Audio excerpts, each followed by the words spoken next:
And joining us today on our Book Talk segment, great to welcome a woman who's written a new novel called Don't Try to Find Me.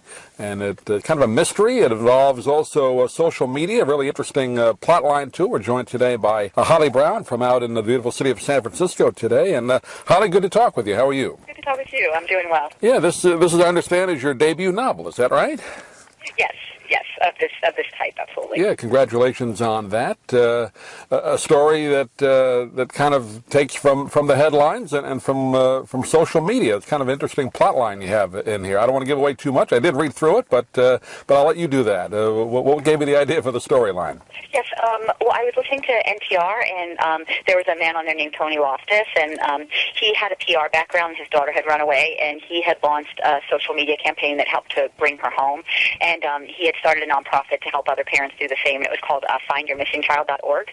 And so I really liked listening to him just as sort of a fellow parent and a therapist myself, and was kind of intrigued by that. But then as a novelist, what sort of grabbed me was that he said that if you're launching a social media campaign, that a parent can't have any skeletons in their closet, because it'll basically all come out, because they're becoming a public figure. They're making themselves a public figure in a way to try to find their child. And so the parent could even become a suspect. So that idea kind of intrigued me of like, well, what could the skeletons be? And what could, who could these characters be? What could their secrets, what kind of secrets could unfold over the course of the book. So yeah, as a writer, that definitely intrigued me. Yeah, the mother character in the book, again, I won't give away too much, but there's something that happened to her or in her life that comes out that makes it more interesting, or more difficult, I should say, for her search for her daughter, right? Yes.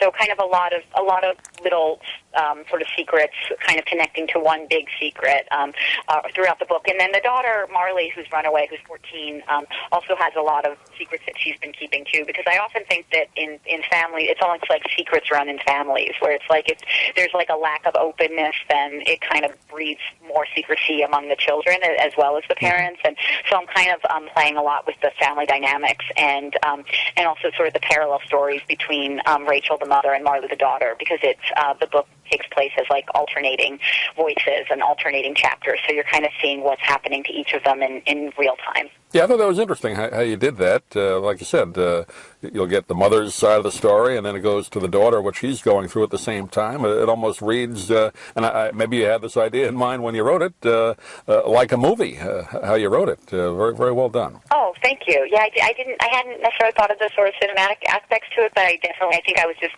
interested in sort of both of these people, because originally I think I had the idea that maybe it would just be the mother story, and then I really felt like, no, I feel like part of the suspense is figuring out, like, from the daughter's point of view, why she would do it, and also kind of playing with what the mother knows about the daughter and what the daughter knows about the mother, because they each have big blind spots when it comes to the other, and so that sort of part of I thought the fun of kind of going back and forth between the two of them was seeing, like, the reader gets to see what they each sort of fail to notice about the other person, and kind of play with that in a narrative way. Is that a challenge as a writer? You're writing from the mother's story, and you have to think like her, and then you have to think like a 14-year-old girl. So that makes your imagination go back and forth a little bit, doesn't it?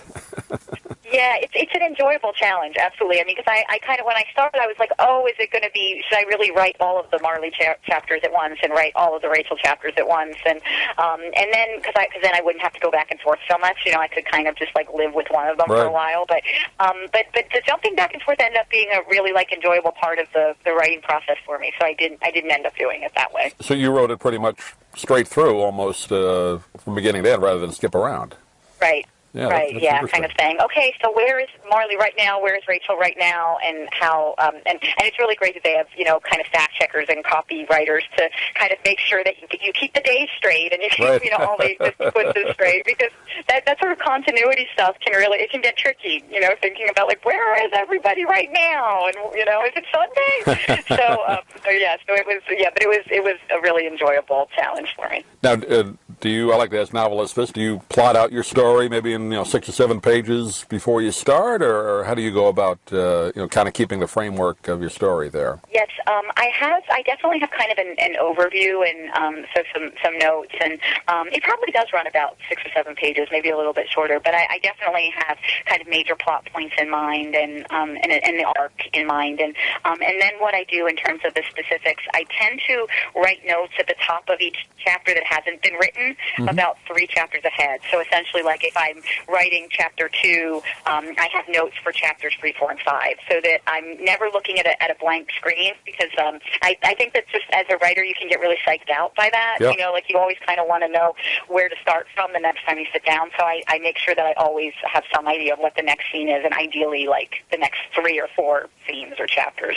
Have some kind of framework you have to get to in that chapter before you start the next one, so that helps. Yeah, like that Hemingway idea in a sense, like about that you kind of end on your own little cliffhanger, like right. that you might end in the middle of a sentence or something, so that you're like right in it when you come back. So I always want to have something that I can just get right back in it, because it's just daunting to look at the blank page and try to like imagine from scratch for me in a way. So that's kind of my process, is to always have something to reference.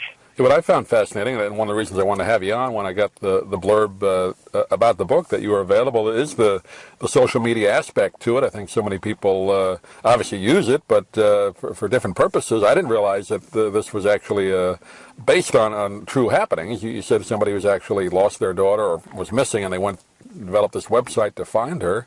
Did you have to do some research and how that worked? I did. Well, I think I definitely read Tony had like sort of like a handbook that he sends parents when they request it, that basically gives them like a how-to guide about launching the campaign. And so that was one of my sort of major reference materials. And when I first contacted him, and he responded so quickly and very sweetly, and it was just sort of, "Are you a parent in need?" And I was like, No, I'm not. I love that that's like his immediate thought is kind of that he's doing this to help all of those people who, it's a terrifying experience to find themselves in. And I was sort of grateful that I was not among those people, that for me, it was coming from a different perspective. And also being a marriage and family therapist, it's a subject that's of interest, like troubled teenagers and runaways. And so all of that was, kind of in there too, in my consciousness as well. But yeah, so I think that I did so I started with that, and then I did a bunch of research into sort of different runaways and statistics, and just kind of learning more about, the runaway problem and sort of what the odds are of kids coming home and in what time frame, and just learning a lot of more detailed stuff. But yeah, it definitely guided me, like his how-to book. Yeah, it's amazing that would get that much response. I'm talking about putting a website up like that. I think in your book it's called findmarley.com or something like that, and a lot of people respond to that. So it does provide a lot of information. I was surprised that would be that easy to do, or not easy to do, but that effective to do. Well, I think one of the things I'm playing with in the book is that I think initially he's getting kind of, Paul, the husband who started the site, and Rachel has kind of reluctantly gone along with it, because she also obviously wants to find her daughter, but she knows that she has all these secrets, and it's sort of freaking her out, the idea of becoming something of a public figure, and having all that exposure, whereas Paul is very gung-ho because he doesn't feel he has so much to hide, though he's got his own stuff going on that you sort of discover also. But I think that he's just sort of going for it. And I think that initially he's getting, like, I think of it as a somewhat modest response, that he's getting some people retweeting. He has some people following the different threads. And right. So there's some people following it. But I think that where it really takes off is when Rachel starts to seem suspicious to people. Because I think that in some ways, like, that people, they're initially kind of like, oh, yeah, we want to do something good and help bring this girl home. But then when there's, but it's going to get a lot more interest in, like, but what is that mom hiding? Because the idea of parents who've actually done something to harm their kids is sort of grotesque and fascinating. And I think that's where the website and everything takes off. That's where they start really getting a big following, is people who are going, like, what's with that family? What's with that mom? Could the mom have had something to do with Marley's disappearance? And even the police start to think, could that mom have something to do with Marley's disappearance? And so I think that's what really generates the interest. Yeah, in a way, is the spectacle of it. The sense that you're kind of watching something, kind of kind of distasteful, but that you can't quite look away, like almost like with the Casey Anthony case, or just those other cases where like you find out the parent had something to do with their children, missing or dead, or and there's something about that I think that captures the imagination because it seems unthinkable. So it's almost like people are wanting to sort of figure out how does that happen and why, and there's something that's just grabbing about that. And so I think that's where it takes off for them in terms of their social media campaign. Yeah, almost like a soap opera, even though it's really happening. Right, like they're following it to sort of go, well, what's the latest on that mom, Right. And someone else, another character sort of entered the story, and people sort of almost like following the soap opera, like you said, from from their Twitter accounts and from Facebook and through all the different media websites that that they use in order to do the Find Marley campaign. Well, the name of the book is called Don't Try to Find Me, and as they say, a great summer read. And we've been talking with Holly Brown today. And Holly, speaking of social media, do you have a website you want to give out? People can get the book.